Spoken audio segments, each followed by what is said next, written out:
Okay, so we're going to get started. Thanks for joining us, everybody.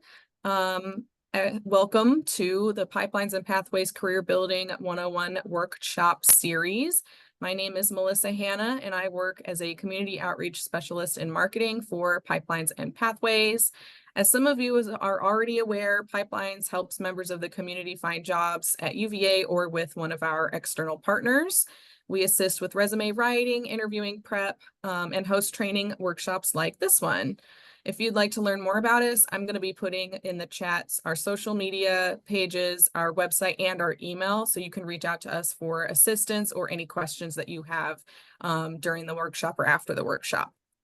So let me go through some just quick housekeeping tips.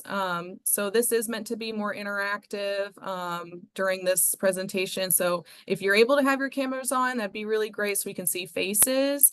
You can keep yourself muted though, because we'll be monitoring the chat in order to answer any questions you have. I can address those questions in the chat, or you can just raise your hand at the end of each section of a topic, and then we can answer your question that way.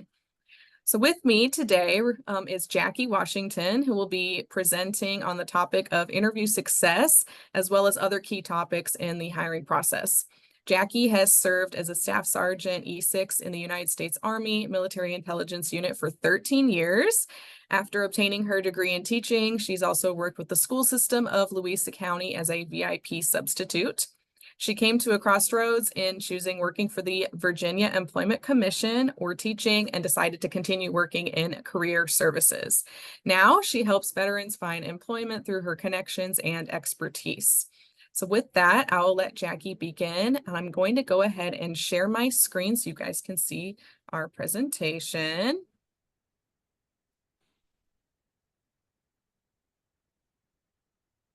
All right, we are ready to go. Good afternoon, everybody. Again, my name's Jacquie Washington, and today we're going to talk about a couple of tips. So we're going to start with Interview Success 101, interview tips, second stage negotiation strategies, and some valuable resources that I think can help you along the way for your career path. Let's begin. All right. That's me. There we go. So again, I'm Jacquie Washington. I'm also known as the lead local veterans employment representative at the Virginia Works office. I am located, as you can see, at 944 Glenwood Station Lane, Suite 103 in Charlottesville. And my email and my information is here, as well as my phone numbers. My daily duties primarily consist of me engaging with employers to bridge the gap between them and veterans who are job seekers looking for the right career path and the employer looking for the right job seeker. Some of the things I do include the interview tips, second stage negotiations for jobs, resume review tips, and resources available in our area. And today we're going to discuss the above to help you in your job seeking endeavors. So some of the interview questions that I have that people tend to ask, different types. We have one-on-one, we have panel interviews, we have virtual interviews, and we have telephone interviews. So we have gone through the gambit since pre-COVID. A lot of these things didn't necessarily exist before then. So we try to figure out what is the right candidate for the job. And some of the examples are, tell me about yourself. We always hear about that, but how are we going to say, what's about ourselves? What are our strengths? Well, what does that mean? Who was your favorite manager and why? You said, why do I have to say that? Do you work best alone or with a team, and why? Those are things that an employer is trying to figure out how you're going to fit into their team. And tell me about a time where you've had to deal with conflict on the job and how did you resolve it? And those things come up because it's real important for them to figure out whether or not you can work independently, whether or not you can work with a team, how much micromanagement, if any, they need to do. And if they have to do too much, then they'll know that you're not going to be the right factor for their teammates to be successful. Okay, let's go. Resume. How many of you here today are first-time employees or job seekers? And you can put it in the chat and Melissa can take a look at it. How many of you are seasoned employees or job seekers? How many of you here today have ever created a resume, or are you just doing applications? How many of you here today have had to update your resume in more than 1 year, 5 years, 10 years, 20 years? Gets scary, right? But those are important. Do you know what components go into creating a resume? That's important. Should you have one resume or many, and why? And how does the resume correlate to your interview? Very important. That last one is very important. We're going to go over those things. Okay. When interviewed, there are 3 types, like I said. Oh, sorry, I went backwards. Oh, no, I was going, you went backwards. My bad. There we go. Quiz. Okay, so I have a quick quiz just to break the ice. How long should a resume be? I want y'all to answer that one. Include, what do 80% of employers do when they see a spelling error on a resume? What is the purpose of a resume? What might a spelling error suggest about you on a resume? And you should include references on a resume, false or true. I'm going to give you a couple of minutes to answer those questions. We do have the answers on the next page, so that way we can discuss it and I'll explain them. So I'll give you about a minute to answer these, and then Melissa will click over to the answers. And I want you to really think about what it is. Rob says C for 1. Anybody else?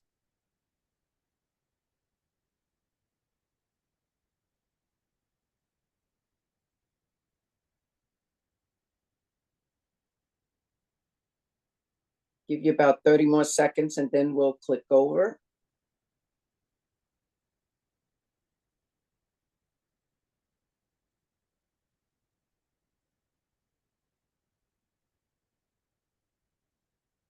Okay, Melissa, let's flick over and maybe this will help loosen it up some.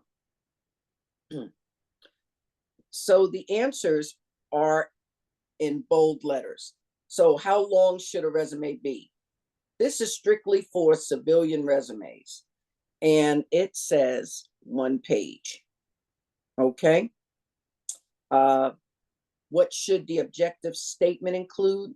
The position you are interested in, not what your whole life is, because you are creating the resume based on the position you are applying for. So one resume does not fit all. I want y'all to remember that. And I know from the first one where it says, how long should a resume be? And a lot of us have the ability, have the thinking that it should be 2 to 3 pages or 2 pages or 1 page. It's almost like a test. How can you condense your information to be as precise as you can be with the knowledge, skills, and abilities that you have? So that way the employer that's looking at your resume can say, I want to keep this to the right and not to the left, and put it in the quasi garbage 86 pile. And what do 80% of employers do when they see a spelling error on a resume? They disregard the resume. You're not following instructions. You're not doing attention to detail. You're not letting them know that you're serious about trying to apply for their company, their institution, their particular jobs. They're like, are you going to send that kind of work out as well? So you have to think about that. What is the purpose of a resume? A lot of people will say to get a job, but do you see it's A, to get an interview. The purpose of the resume is to entice the employer to say, hey, I want to get to know a little bit more about you. So now I'd like to call you up for a resume to see if the resume truly reflects the individual. Okay. What might a spelling error suggest about you on a resume? What did I just say a minute? B, you are not meticulous about your work. It's not about a lack of intelligence or that you're struggling a bit with spelling. We have too many things in society now that we can go and pull in order. We have what is it? Grammarly. Grammarly is a Mhm. great app because it does more than just review your your um your errors. It takes the phrase and puts it in the proper application that it should be. um, and then what might a spelling, we got that. You should include references on a resume. Absolutely not. Now, I'm gonna tell you about the references. You only put the references once you are at that stage and they ask for it. Sometimes they'll ask for a cover letter and references. If they ask for it, then yes, you apply all of those. But when you send a reference, you make sure you send the application to your references for that particular job and they understand what it is you're applying for so they can have the most intelligent responses back to that employer. Otherwise, your references seem less than serious about what you're doing. And it comes through very quickly when the HR person is asking certain questions because your reference don't know how to answer it. They don't even know that you're applying for that job. So they may be talking about something else that has nothing to do with what you're going for. Any questions?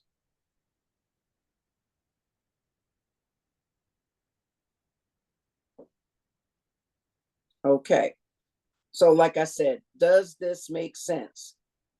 Now that we know that the resumes help us to get an interview, we need to know some tips for the interview.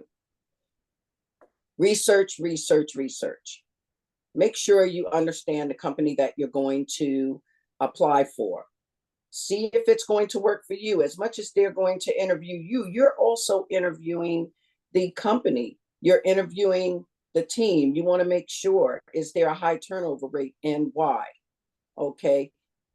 Are they percentage of women versus men in management, in salary, location, benefits, vacation, holidays, daycare, education, travel pay, full-time, part-time, contract, temporary, at home, revert. You want to know all those things because you want to make sure, is it for you as well as it is for them? You want retention. You don't want to just hopscotch through, and you want to see if there's some place that you can elevate.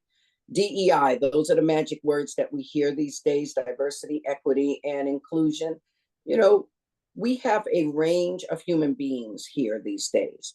So we want to make sure that no one's isolated. We want to make sure that when we're coming into that team, not only do they not isolate us, but that we don't isolate the human beings that we're going to be working with.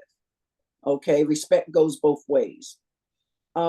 Does the job meet or exceed the expectations? Again, like I said, for retention, are we getting a positive culture for the advancement of that position?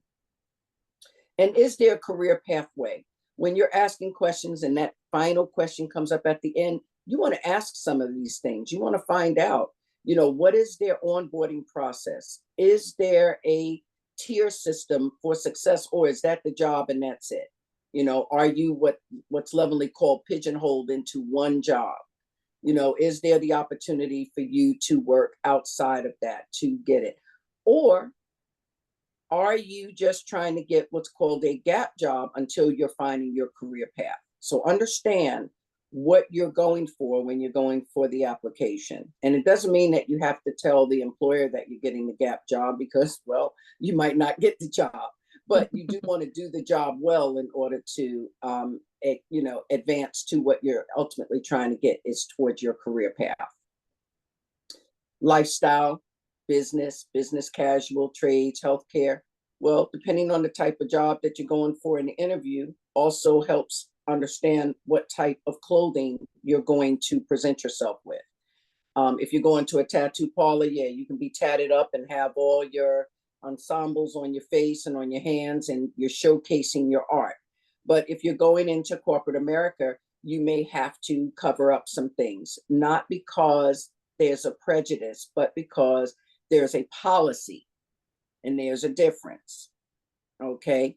So Don't take offense if you're showing something that you didn't look in their manual and it said that you're not supposed to showcase. Okay. Are you working at the office, at home, or hybrid? Those are questions you can ask during an interview if they don't already have it stated. And if it is, what's the percentage of it? Can you come casual? Can you come in shorts? Can you come in business? Is it remote? And even if you're remote, what is the style of dress that's required? They don't want to see you in your, my husband is Mickey Mouse. So I, maybe not able to wear my Mickey ears at the interview process or while I'm working. Are you working with a team or solo? So even if you're working solo, I would say there's still a team somewhere because you always have to report to someone. So you have to remember courtesy, compliance, understanding what you're supposed to be doing, time management. If you are working remotely or solo, make sure that you are keeping your time and attendance per the company's requirements. So that way you're not caught up in what they say, stealing time or inappropriate actions. So that way you want to keep your job. And is travel involved? And what's the percentage that would be acceptable for you?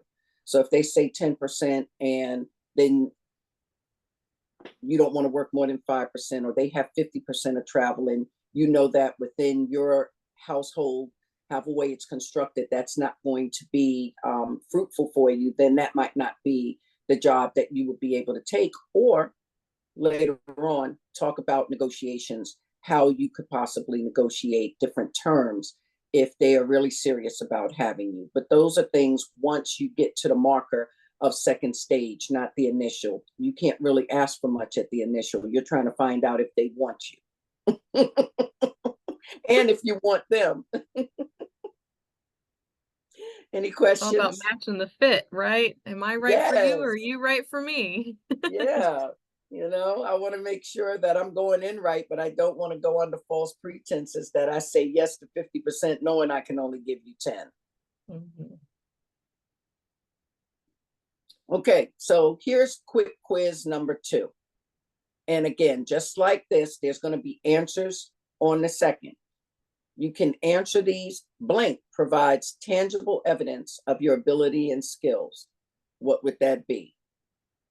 All of the following goes in the top header of your resume except for. Who should not be asked to be a reference? Hopefully y'all can figure that one out. What should be at the top of your resume after the contact information? What is most important when making sure your information is clear on your resume? And which email is considered appropriate or professional? And I hope y'all can figure that one out. I kind of, exaggerated so that way you could know, because I promise you, I've seen all of these.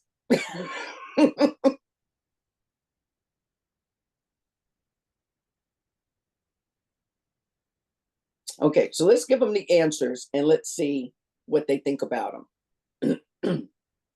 So if you didn't know what the tangible evidence of your abilities and skills, it's going to be your career portfolio.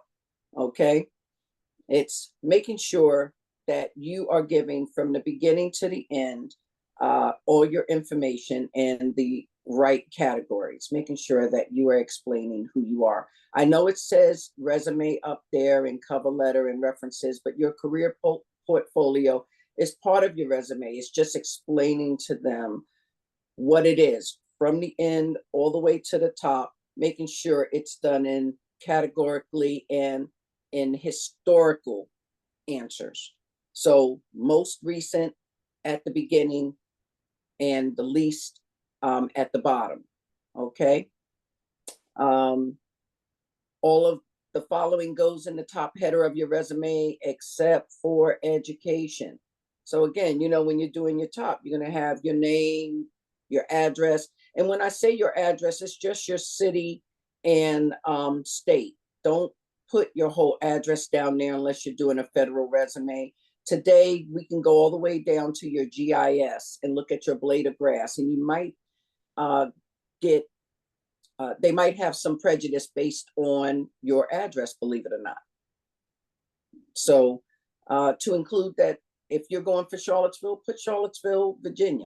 That's fine, because they want to know that you're accessible to that. If you want to just say Virginia, then you're saying that you're open to the state, that you're open to relocation, or you're giving an indicator that you might want only remote. So you have to remember that when you're putting that information down, again, what it is that you're applying for, it matters. Who should not be asked to be a reference? Oh my goodness, clutch your pearls, a relative. That's not giving them a sure, that's a bias. And you would say, well, why wouldn't a pastor or your teacher or coach be a bias? Well, they do know you, but they know you more on a professional basis. Your relative is going to say, well, you know, I need Kitty to really get this job, so that way, you know, they can go ahead and start paying rent.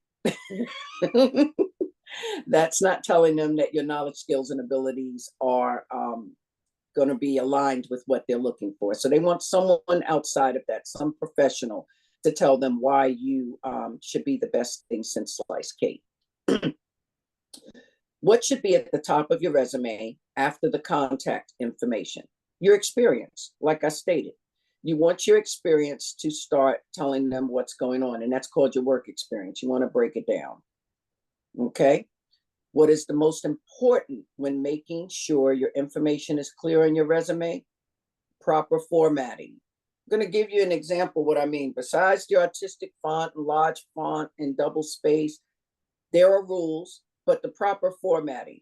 Make sure everything is aligned properly. When you go to a second page, make sure that instead of just going to the second page, you hit insert second page, so your first page stays as it is and your second page begins. Make sure that you have headers, so that way if they print it out, you have information on that second page that aligns with who you are. So I am Jacqueline Washington, and then I have my email, and I have page 2, and maybe even a phone number, just so they don't lose any of my information. They know what each page goes to if I have more than one page, and that they can look back at it. Because if an employer prints and says, who does it goes to, they're just going to throw the whole thing out. So you don't want them to guess. You want them to know. You want them to see that you are proficient, and that you are ready and intentional about going to be part of their team. Any questions? Okay, so if there's no questions, we're going to go to the next thing. And we're going to talk about resumes, and we're going to look at 3 resumes, and we're going to talk about, you know, what's out of order and what we could do maybe better, or if you think it all works out fine. So sample 1. All right, can everybody see that?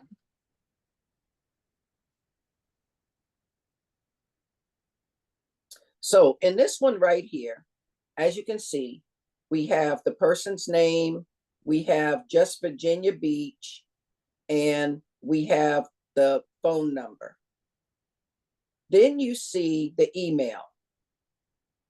How many people agree that that's an appropriate email? I'm going to hope none of you say that.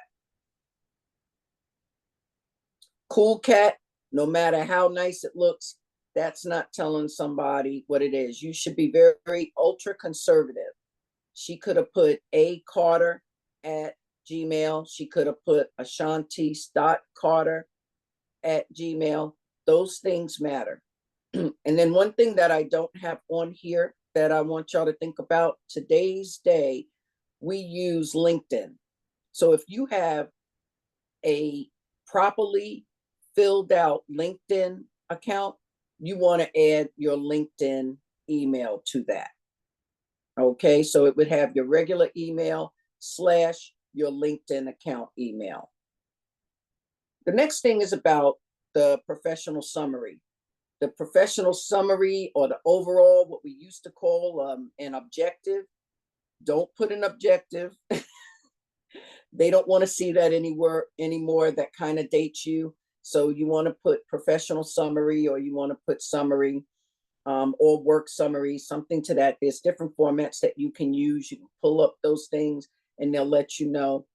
But this is your overall, what you're stating you want for that job. So this can slightly change based on the application. Okay.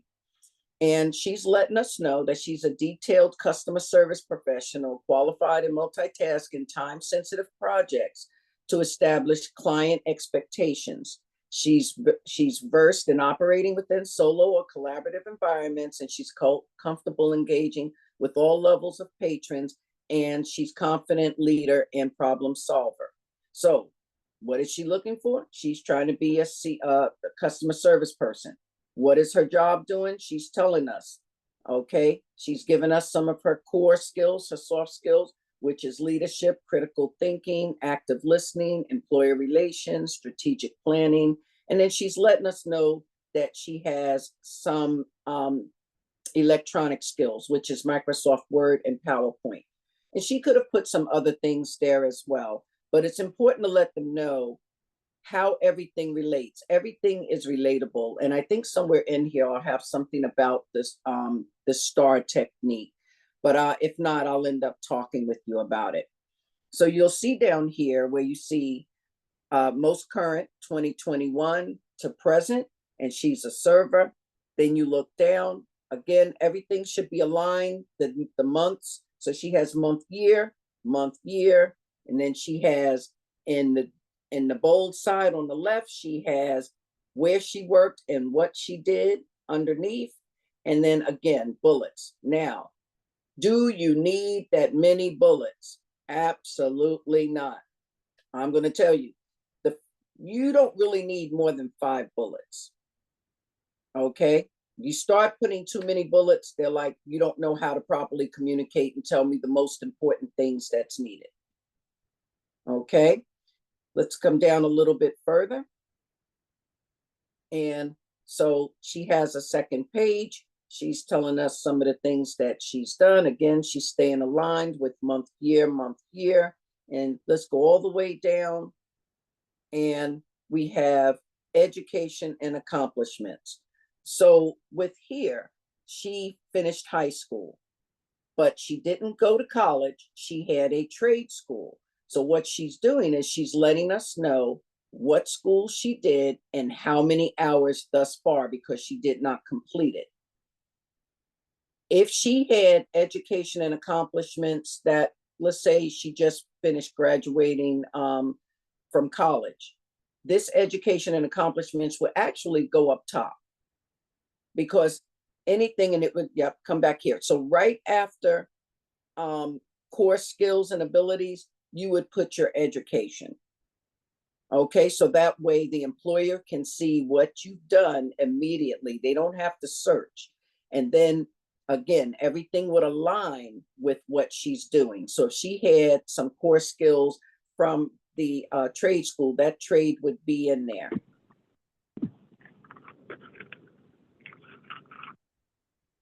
Oh, okay, because I was going to say there's a phone call going on. It looks like Rob has raised their hand. Okay, what question? Hi, and good afternoon.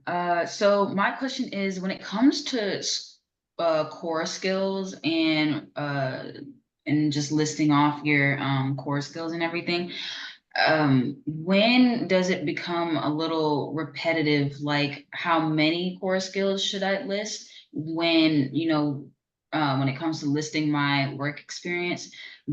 Would it become repetitive if I have a long list and then I'm explaining what my work experience was? Or like when it comes to, because for my resume, I noticed that I have a lot of core skills listed. And then when it comes to definitely going into my work experience, I find myself repeating some of those core skills in there. I just feel like, is that necessary to be listing all of them there, or just have a couple there and then get into it in my work experience? So that is an excellent question, and I'm glad you asked. I have 12 on mine, and mine is because I've been here since 1776. So, so I find, and again, your core skills can change based on the application that you're going for. What are you trying to highlight that's going to relay back to what? Your professional work experience. So it is going to be a little redundancy, but it's going to explain itself. Everything should tie in. Your whole resume should always tie in to whatever you're writing. Your professional summary is an overall of what you're putting below. Your core skills are your overall talents and skills and abilities that you're going to be explaining through each one of your work processes that you are putting down there for the years of work. And it may not all be in one, but you want to make sure that if you have it up there, it's explained below. So yes, it's important that you have both. Thank you. You're welcome. Anybody else? Okay, then we're going to go to the second one, and let's see what y'all think about the second explanation, second resume. So here we go. We have a little more information, a different type of tablet, and we have Timothy Atlas, PMP. What did I tell you before? We just need Northern Virginia. We have the phone number, and we have his email. That's perfect. Don't need anything else. And what is he talking about? He's talking about cybersecurity, information technology, project manager. This lets you know exactly what he is looking for, what the job is he's looking for. So that's another way that you can identify and then put your overall experience. So in here, he's letting us know everything that he's done. He's experienced in technology, all the things that he's done. He's a military veteran, which is important. When you have certain attributes, you want to make sure you put them in to your overall. He let us know that he has an expired DoD top secret SCI clearance with CI Poly. So he did have one. So what that means is that he's open to someone sponsoring him to get his top secret back in order to do the job that they want to do. So he's capable of it, but he also knows that he needs to be sponsored in order to get that clearance again for certain contractors. Education, what did I tell y'all afterwards? There it is, the education and certifications. He's letting us know, and he's letting the employer know exactly what he's able to do. Okay, and his current certifications, so they know that he is relevant in today's platform. They don't have to, if it's onboarding, they don't have to worry about him needing these. He already has them. Skill summary. He did it this way to let us know exactly what's needed that ties in. He has to have strong written and verbal communication. He knows that they're going to need logistical management, scheduling, budgeting, problem solving, conflicts, sales, negotiations, site safety and security supervision. So he's did some of his homework because he already knows that. He's letting them know his technical skills.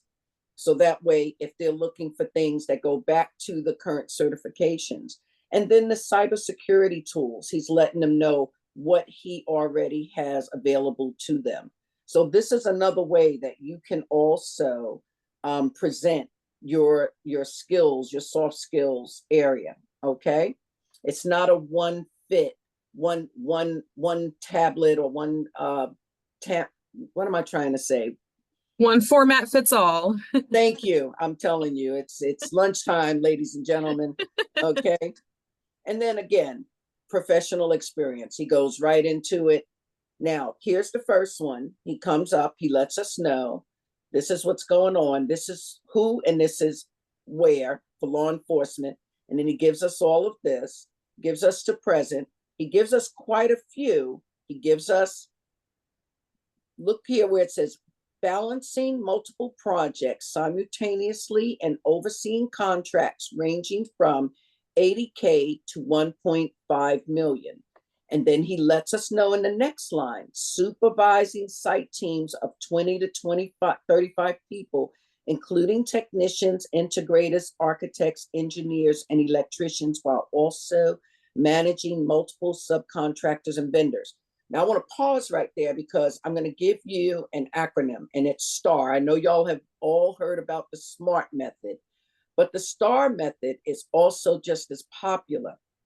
Situation, task, action, result. Situation, task, action, result.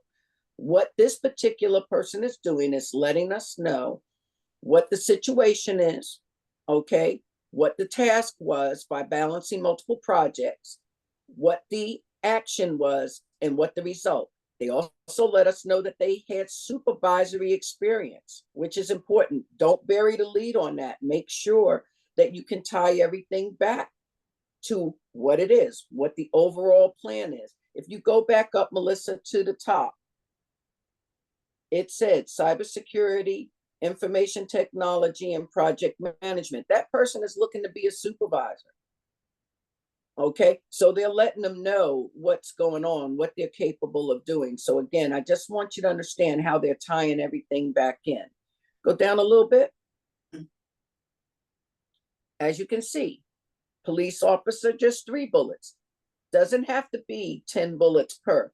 It's not as relevant, but they gave the part that was. Investigations, these were things that was needed. Technical project manager gave us a little bit more because it's relevant to the job they're going to. Security sergeant, 1 bullet, okay? Again, these things keep going. See, you don't have to have many bullets. You just have to have what's relevant to show. And he was also making sure he was filling the gap areas. So it was part of his work experience, but the things that were relevant, he added more. And the ones that weren't, he put the line items to let them know I was working, but this is what was happening. Maybe it was a gap job. Maybe it was, part of it while he was trying to find the job.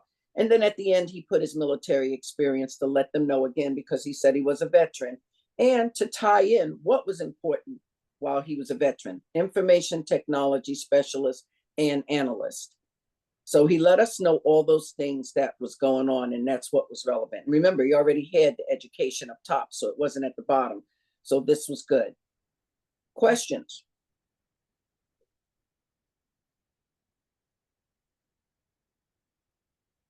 And if you didn't see on the second page, he did have it where if it got lost, it could be found. See? Ties in if it has to be printed out.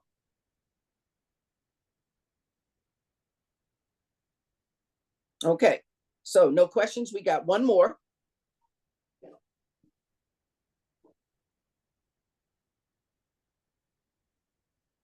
Okay, so Allison Wong. Nothing seems to be wrong so far. I am mold. Well, questionable. I am old. I am mold. I don't know. Was it a joke? Is it for real? The HR person might not think so. So maybe change it unless it has relevance, because it's not telling us it's her name. It's not telling us anything else. So I am mold might be the wrong joke. Might be good for Google or something like that, that they might like that better because they're like, okay, you're creative, but they don't want that. Here we go with the professional summary, but here we are with the areas of expertise that the young lady was saying a minute ago, that she said, is it enough? Well, here they have advanced computer abilities, typing speed, 45 words per minute. I brought that into play because I want you to know that sometimes it's important to know that you can type, and not just by, pick and prod.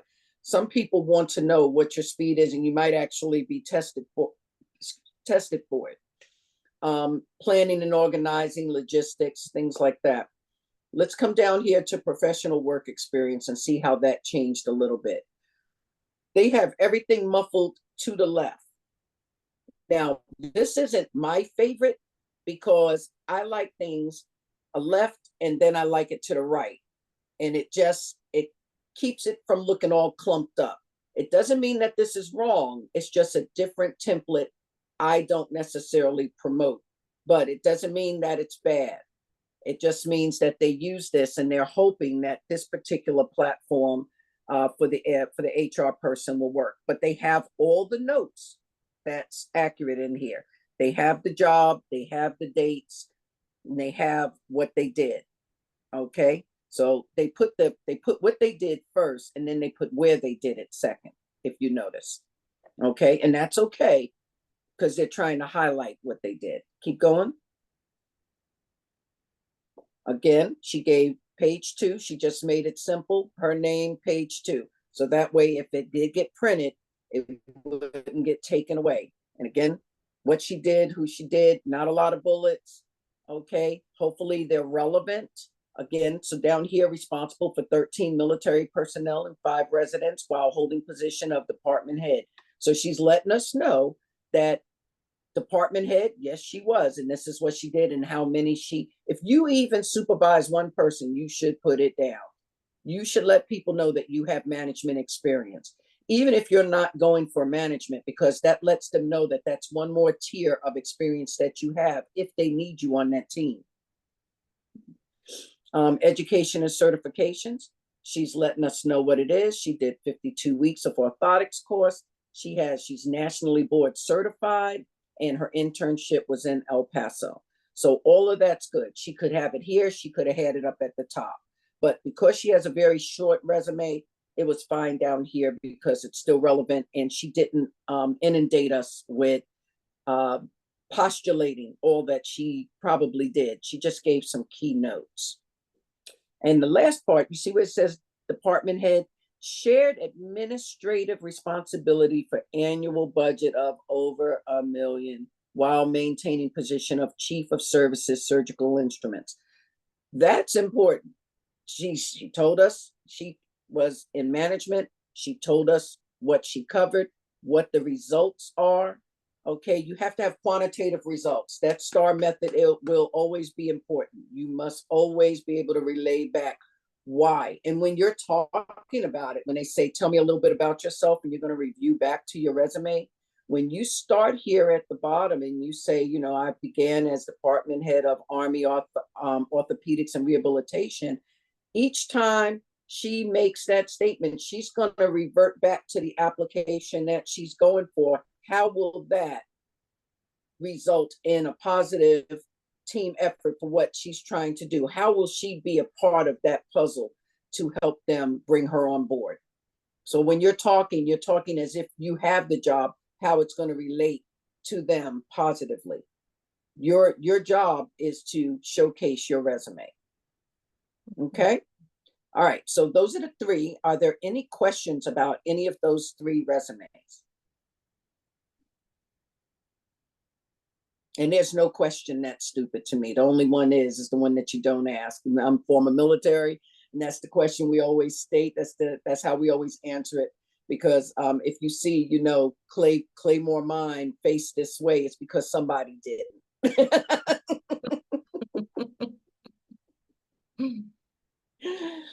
Okay, so if there's no questions to that, we're going to go to the next one, back to the slides. And interview success, and we did the quick quiz too, and we answered all that. And what to do when you interview. 1, don't be late. 10 to 15 minutes early. Don't be there an hour early. Really, don't be there 30 minutes early. If you are waiting in the parking lot, and come in about 10 to 15 minutes early just to show them that you're ready. Don't fidget with your phone. Don't sit up here with your phone and play with your phone. Even though the person that's going to interview is not out there, they have that front end person that's paying attention to you, where you're sitting up here talking, you know, to Sandy Sweet, and you're talking about a bunch of nonsense, or you're playing with your games. No, this is not the time for you to fidget. This is the time for you to show restraint, conservatism. If you're reviewing a paper that maybe you're getting your last study tips, interview tips to get yourself, that's fine. But you don't want to really be on the phone, because they look at it as a distraction, and they look at it as you're being, for lack of a term, immature. Okay. Make sure you dress appropriately, like I said, for the job you're applying for. If you're going for a trade job, then maybe you don't need to be in a suit and jacket. Maybe you need to be in jeans and just a nice, good, work shirt, and have, hard hat and hard, steel-toed boots, because you're getting ready to go on site. So you're also showing them that you know how to present yourself on site. But if you're going for a conservative job, yes, make sure you know how to dress to impress. Use eye contact. Now, we're in America, so I'm going to say eye contact 99.9% of the time. Yes, you're going to use direct eye contact. You're not going to stare them down, but you're going to use appropriate eye contact when you're speaking to the interviewers. Sometimes you're going to turn around and you're going to reiterate the question that they asked you, just to give that white noise in your head time to subside, so you can actually give the appropriate answer and not feel tense. You're going to introduce yourself and provide any pronouns if necessary, so the employers don't say anything inappropriate to you. If you go by him, his, she, her, they, us, then please give them the platform, so that way they don't misuse and call you something that would be off-putting to you. Now you've made it uncomfortable, and you've changed the platform for your success in that interview. Ask if you can have any notes. Sometimes it's like the Dead Sea Scrolls. If you ask that, they'll say yes, but then they're like, why do you need notes? And other times they don't mind. So read the room. Even if you say yes and you see that they are not going to be accepting of it, you can just set those notes down, and then, like I said, just take your time, breathe, and ask the questions accordingly. Because sometimes in a panel interview, they will already give you the interview questions. In state, they give you the questions sometimes a day before, sometimes 15 minutes, 30 minutes before your interview. And so you'll have it, so that way you can research and get those answers. So then they want to know, why do you need it? So again, know what type of interview you're going into. Like I said earlier, repeat questions to give you time to properly reflect on the answers you need to give, and to ensure you know the question. It's okay if they asked a question and you didn't quite understand it. Ask them, excuse me, do you mind repeating that question? Or B, do you mind saying that question a different way? I didn't quite understand it. They get that. Not everybody has the same dialect, diction, information, reference points. I'm Merriam-Webster, so I'm a wordy kid, so I like it. But not everybody is. Somebody doesn't like to go past cat, dog. They don't want to go past feline. All right. Like I told you, use the STAR method. I told you it was going to come up. Situation, action, task, results. This helps you explain your resume and your answers, and it must tie into the job, like I told you before. Make sure to ask substantive questions at the end. What type of training is involved for this position that I'm applying for? What is your onboarding, training? What type of culture does your company, corporation, institution, workplace cover? And then make sure you thank everyone before you leave. And the thing that I don't have on here, we used to do the snail mail thank you cards. Now, when you get out, you want to make sure that you ask, because usually there's an email trail. You want to make sure that you send a thank you email to the panel or the person, letting them know that you appreciate the opportunity for the interview. And this is also your pitch to say, and I look forward to the next steps. Letting them know you are still very much interested, and you want them to add you to their pile on the right and not to the left to fatherland. Any questions? Okay, let's go on to the next thing. So a lot of people don't know about negotiation skills. Negotiation skills go all the way from the very beginning, all the way to the end where you get to sign that offer letter. When do you negotiate for things you are looking for in a job? Well, when you're interviewing and once the offer letter is extended and the benefits are presented. That's the main one you're looking for. As you're going along, you're kind of bobbing and weaving and trying to stay out the weeds of knocking yourself out of the job. You don't want to turn around and tell them, I need a $75,000 job, and you already know that it's $50,000. Okay, that's called research. So don't bang yourself out of a job if you're going for it.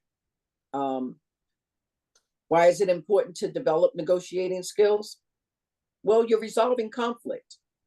Okay, it helps you resolve that conflict between you and the HR person or you and the interviewer. You want to make sure that their perspective and your perspective are being met constructively, that you're not being overbearing, that you're not being aggressive, that you're not being unreasonable, but that you're open, that you are giving the opportunity to come to an agreement. And what's the agreement? You want the job. You want to be the person to get the job. And that's why I said on the second line, find a mutual agreement that both parties, if they can't decide on an agreement, negotiation skills can help you change your expectations so that way you can find a compromise that works in favor of both individuals. Here's an example, and we'll get to the next page in a second. Let's say Melissa says, Jacqueline, I'd like to hire you for skills coach. And I'd like to offer you $50K. How does that sound? Well, I would have done my homework already in the labor market index to say, I know for this area in that corporation, how much that job pays for. So if she's starting at the very beginning, I don't want to give a hard call, but I am going to go 15% over just to make sure that I don't give her the rock bottom and that's all I have. I'm open to the range, but you never give the money first. You always let the HR person come to you with the money. All right, let's go to the next page. It can be so awkward to have that conversation, but so important to do it. It's so important. And you have to know your self-worth, and you have to know the infrastructure of that job in that institution, because there are hard no's that they can't move on, and there are other things that you can do in order to get what you need, and not just by the salary itself. And hopefully we'll talk about that. So how else? Improve patience. Having excellent negotiating skills, they can help you increase your level of patience for others, because you can take the time to understand their side and work through steps to find the compromise. It's important. You want to build health relationships. It helps to build health relationships so both parties can express their opinions and find positive compromise.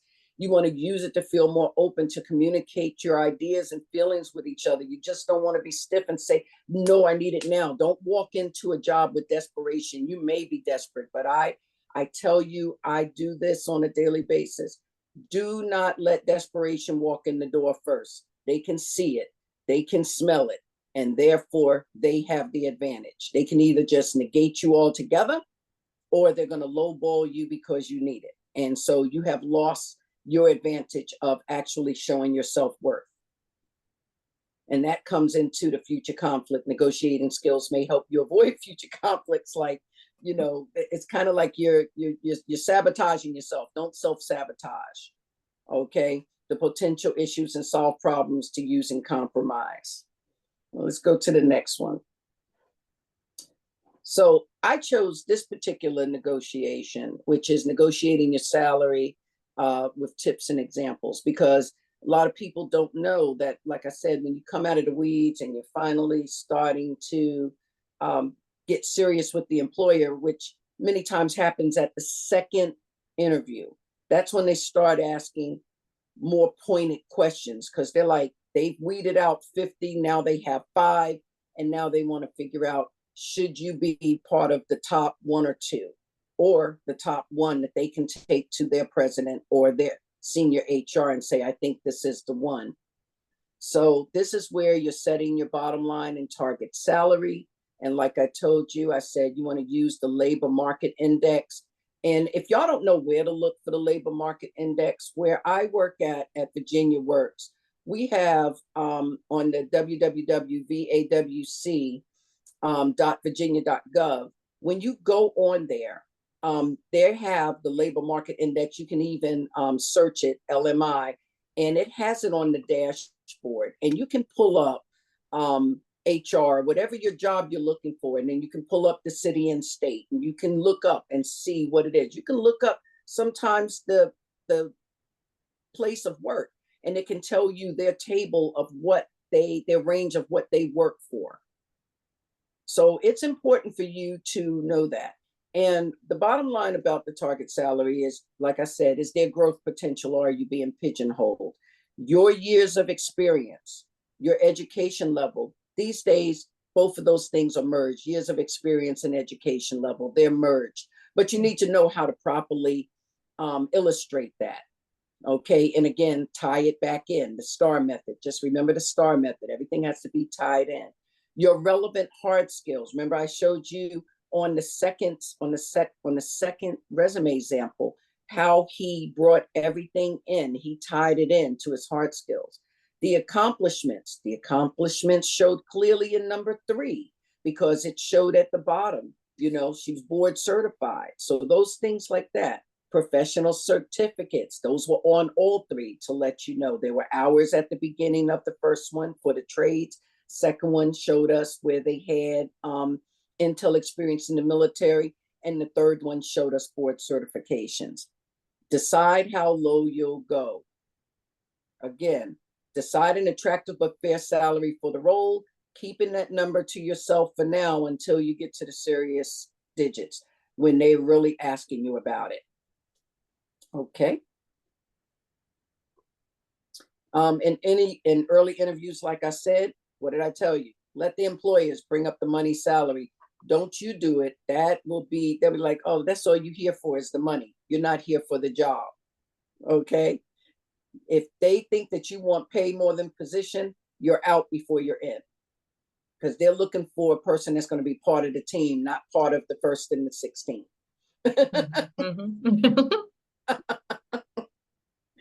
And this is still information gathering. Like I said, no offers on the table yet. They're asking if the HR asks you early on, what are your salary expectations? Here's a good answer. I need a bit more information to get a better idea of what the position entails. That way I can provide a more realistic salary expectation. Or you can say, what have you allocated for the right candidate?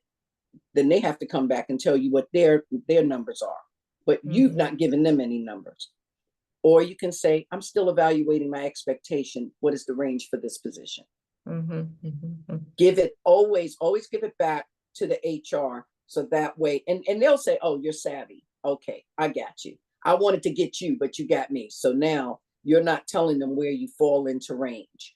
You let them know that you're interested, but you know, we're not at the salary point yet. I don't see a piece of paper. I don't see an offer letter. You haven't said anything except that you know my name. That's right. And they always do it during email too. So, you know, you have to read it first, and it's like you feel it's casual, but it's a tactic. They're trying to get you. It's a way to weed out people. It is. What was your question, Rob? I was saying it's almost like a game of poker. It really, really, or as I say, the long game of chess. So you got to stay steps ahead, and as long as you know the rules, then you're just smiling when these things come up. You're like, okay, I remember what Jackie said. Okay, all right, yep, oh, yep, there it is. I love the what is the range for this position? This just to immediately come back on them about that, because it's always catching you off guard, because you're like, what? Why are you asking me these questions now? We haven't discussed enough. But that's happened. I've been in that situation. They're already asking me what my salary expectations are really early in the process. Yeah, so, like Yeah. literally right after your name. Hi, how are you? You know, this is the Uh-huh. position. So what's your range? What's your salary expectation? Excuse me? Yeah, excuse me. That I like it when jobs put the range of salary in the job description. I feel like all employers should do that. Now, I know they don't do that for the most part, but it's Yep. nice when they do. And I think that should be a best practice because it just Well, avoids this like gambling game, you know? and it's important. So and I don't know if I have it on the next one, but I'm going to tell you, if a company gives you the range, then you use that range. Hmm. Okay. If they do not, if they ask for a hardball number, then you're going to go 15%. You're going to go 15% in what you're going to ask. If they say 50, you can say 65 because they're trying, that's their low end. Hmm. Yeah. Okay. You want to be able to have somewhere to come to the middle. You don't want to knock yourself out the box, but at the same time, they know, I promise you, they know the rules. Just like when they ask early, what do you think? Hmm. Hmm. So it's not unrealistic because they'll come back and say, no, we have a hard 50K. Right. Now, if they can't move on that and you can't move on that, then not to move any farther. But if they say, okay, you say 65 and they say, 50 and they say, well, let's see what you have to come to the table. And that's where other negotiations come into play. So let's talk about that. And that comes in the later rounds. If salary comes up, now you can provide a salary range. Remember I said, so 8 to 15% higher than your target salary, since the employer will most likely pick the bottom salary you state. So you don't want to knock yourself out, but you want to think. That's where you say, I'm looking for around, whatever that is. Number 4 is telling you, after an offer, negotiate by sharing value. And again, this is about the STAR method. You want to prepare to have clean, confident, and professional discussions about it. You want to share your rationale behind. So that's going to deal with your education, your years of expertise. That's where those things merge.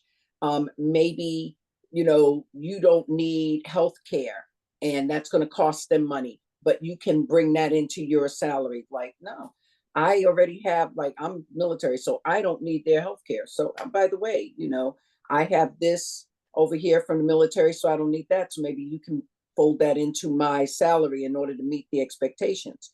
Okay. Or I have certain certifications. I have a teaching certificate. So I have a teaching certificate. Maybe they don't have to onboard me for a certain part that they would have to do for other people. So I'm saving them money on their onboarding time. Remember the gentleman that had all those nice certifications and everything for Intel? He's showing them. He said, I have that, but I do need a sponsor in order to get a security clearance if that's needed. Doesn't mean that he has to have the job that has security clearance, but he's saying, I got everything else. I just need the sponsorship. So you got to know what you're talking about. And again, if you know what job you're going for, then you know what you're negotiating, and you're doing it in a confident way that you're being results driven. This is where you're showing them why you're worth the time to want them to want you. And if you know that you have other offers on the table, now would be the time that you present it, not early on, because then they'll be like, well, I'll just go find somebody else.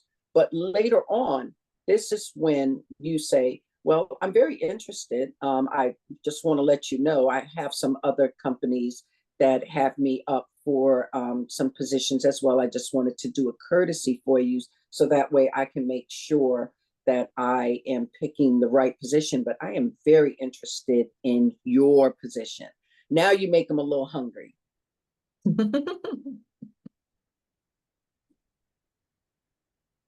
Okay. So again, here's the leverage, if you have multiple offers, like I said, yes, please disclose it to obtain the dream job with the desired salary and benefits. That is your goal. If you're just getting a gap job, even if you're getting a gap job, and if you don't know what gap job is, it's, getting it in between the job that you're trying to obtain, that you said, I need a job. And most people get a job with a job. Okay. So, because you want to fill that gap up sooner than later, because too much gap, people like what's wrong with you. Doesn't mean anything's wrong with you. To include, if you are a house manager, I'm not going to say house husband, housewife, if you are a house manager and you have been home for whatever reason, there's a lot of skills that go into being a house manager. To include, the first thing you have to do is establish your own off time. Mhm. Scheduling, budgeting, grocery shopping, Yes, managing, time coordinating, management. communication. Oh my gosh, yes. Conflict resolution. Oh my gosh, that's a big one. Between multiple parties, goodness, your Yes, mediator. Yeah. yes. And then number 6, it says, if you don't leverage, consider diplomatically implementing negotiation tactics. One, you're never going to demand anything. What are you demanding?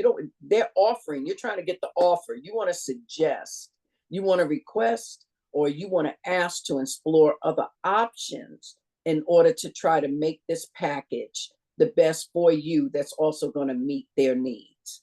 So you can talk about how you can save the money, like I said, with healthcare. How you can create invisible debt, how you can show you're flexible. You want to create time pressure. Other companies are interested, like I said. You want to think creatively to find a yes when the employer says no, because sometimes they say no and sometimes you come back. Look at this: stock, bonuses, additional PTO. And last, just like any other sales thing, you can always walk away. Always be prepared to walk away if it is truly not for you. If you got to fight too hard, then sometimes it is not good. It's something telling you there's something not working for you, which later is not going to work for you when you're there, which is going to be short term. Sometimes the fight is good and you see it, but other times, just like anything, if it's too good to be true, it's too good to be true. There's fight with quantitative and there's fight with foolishness. And I tell you, go with the quantitative, not the foolish. Here's a recap.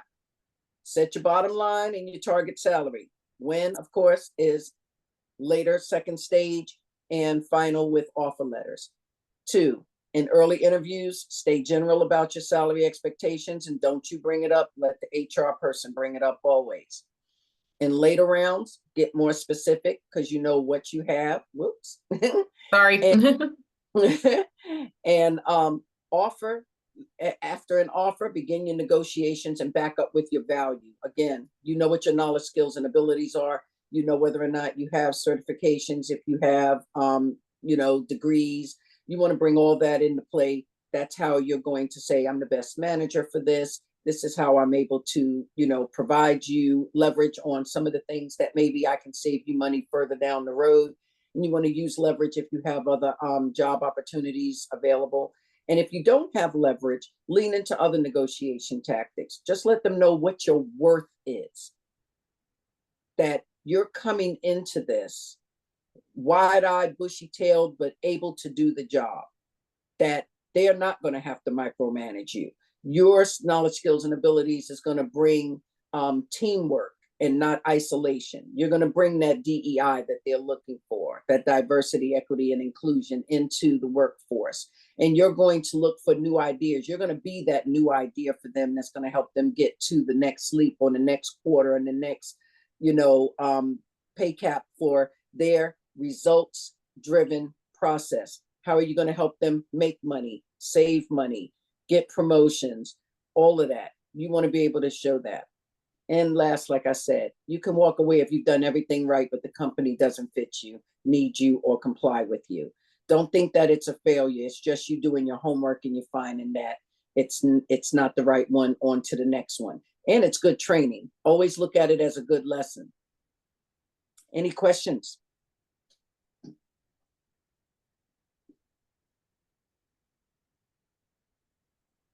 Great information. Thank you. Well, I've provided a lot of information. Melissa has been kind enough to put this on record for y'all, so that way if you have any questions, my information is on there as well. If y'all find that y'all have any questions, please reach out to me. I do this on a daily basis. I work with my clients always, and it's always for success. Please know that dignity comes first. So that's always provided. And then respect for the individual is hand in hand. Know your own self-worth. Remember that all of this is to showcase the best you. In order to do the best you, you have to have the research about the company that you're applying for. And then you are attributing your knowledge, skills, and abilities onto that sheet of paper. So that way you can get the interview. Okay. It's not to get the job, it's to get the interview. It doesn't always just land with, I put the resume up and then I got the job. Nope. You got to finesse a little bit. You got to show what your worth is. So I hope that all this information helps any and everyone who looks at this. And I really appreciate the time that y'all have taken with us today. We really enjoy it and we love what we do. And thank you so much. Thank you, Melissa. Thank you. Thank you. Thank you guys so much. I'll go ahead and stop recording.